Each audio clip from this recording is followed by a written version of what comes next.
ఆదికాండము 20వ అధ్యాయము.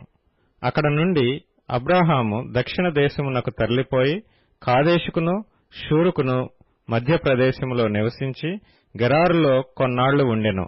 అప్పుడు అబ్రాహాము తన భార్య అయిన శారాను గూర్చి ఈమె నా చెల్లెలని చెప్పెను. గనుక గెరారు రాజైన అబీమెలెకు శారాను పిలిపించి తన ఇంట చేర్చుకొనెను.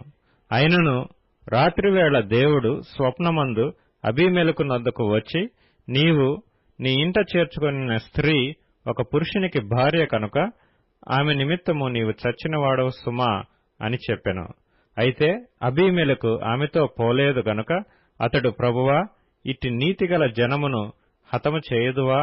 ఈమె నా చెల్లెలని అతడు నాతో చెప్పలేదా? మరియు ఆమె కూడా అతడు నా అన్న అనెను. నేను చేతులతో ఏ దోషము చేయక యథార్థ హృదయంతో ఈ పని చేసితినెను. అందుకు దేవుడు, అవును, యథార్థ హృదయముతో దీని చేసితివని నేనెరుగుదును. మరియు నీవు నాకు విరోధముగా పాపము చేయకుండా నేను నిన్ను అడ్డగించితిని. అందుకే నేను నిన్ను ఆమెను ముట్టనీయలేదు. కాబట్టి ఆ మనుషుని భార్యను తిరిగి అతనికి అప్పగించుము. అతడు ప్రవక్త, అతడు నీ కొరకు ప్రార్థన చేయును, నీవు బ్రతుకుదువు. నీవు ఆమెను అతనికి అప్పగించని యెడల నీవును నీ వారందరును నిశ్చయముగా చచ్చెదరని తెలుసుకొనుమని స్వప్నమందు అతనితో చెప్పెను. తెల్లవారినప్పుడు అబీమెలెకు లేచి తన సేవకులందరినీ పిలిపించి ఈ సంగతులన్నీయు వారికి వినిపించినప్పుడు ఆ మనుష్యులు మిగుల భయపడిరి. అబీమెలెకు అబ్రాహామును పిలిపించి, నీవు మాకు చేసిన పని ఏమిటి? నీవు నా మీదికిని నా రాజ్యం మీదికిని మహాపాతకము తెప్పించున్నట్లు నేను నీ ఎడల చేసిన పాపమేమిటి?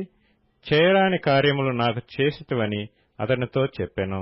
మరియు అబీమెలెకు, నీవేమి చూచి ఈ కార్యము చేసితివని అబ్రాహామును అడగగా, అబ్రాహాము, ఈ స్థలమందు దేవుని భయము ఏమాత్రమును లేదు గనుక నా భార్య నిమిత్తము నన్ను చంపుదురనుకొని చేసితిని.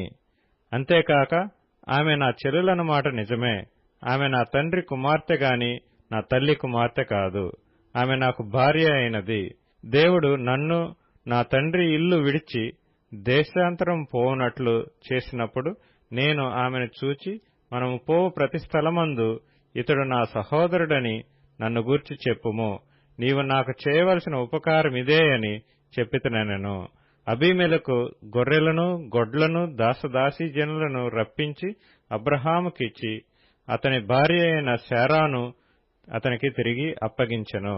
అప్పుడు అబీమెలెకు, ఇదిగో నా దేశము నీ ఎదుటనున్నది, నీకిష్టమైన స్థలమందు కాపురముండుమనెను. మరియు అతడు శారాతో, ఇదిగో నీ అన్నకు నేను 1000 రూపాయలు ఇచ్చియున్నాను.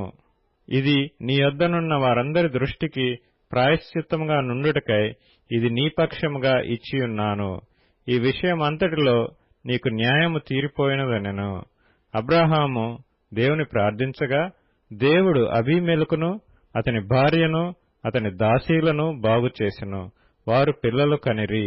ఏలయనగా అబ్రాహాము భార్య అయిన శారాను బట్టి దేవుడు అబీమెలెకు ఇంటిలో ప్రతి గర్భమును మూసియుండెను.